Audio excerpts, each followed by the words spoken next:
Hello, welcome to another movie review of mine.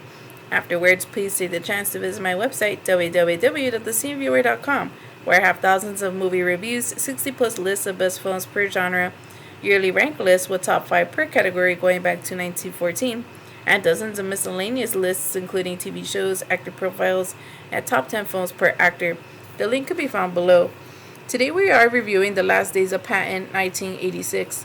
Gave this movie rating 7 and was viewed in 2015 and 2022.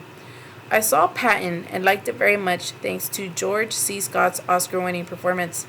Naturally, I was all for seeing The Last Days of Patton. Once again, he's flawless, and Ava St. Marie is remarkable as Patton's wife. The rest of the cast is passable. Although the telefilm is 146 minutes long, it feels like 4 hours.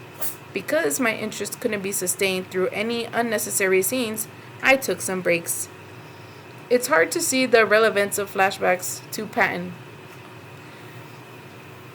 youth. Perhaps there are more of them and less of going through the mundane affairs. I would have a better understanding as the kind of person he was. The final days for Patton looked tough, which is a sad way to go out. He died on December 21st, 1945, just 4 months after the end of the World War II, as a result of injuries that came from the freak automobile accident 12 days earlier. All in all, The Last Days of Patton is an interesting history lesson that's worth watching for all the fans of General George S. Patton. George C. Scott reprises the most famous role of his career for the sequel, The Last Days of Patton. 60 years may have passed, but he's still in top form.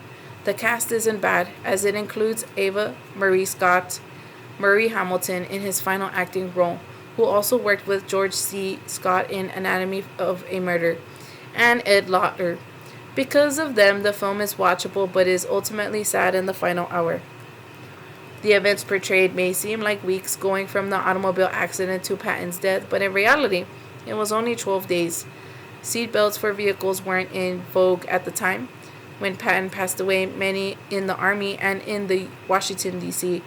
probably felt relieved because he was a ticking time bomb ready to go off, enough to cause national embarrassment, and talked about invading Russia.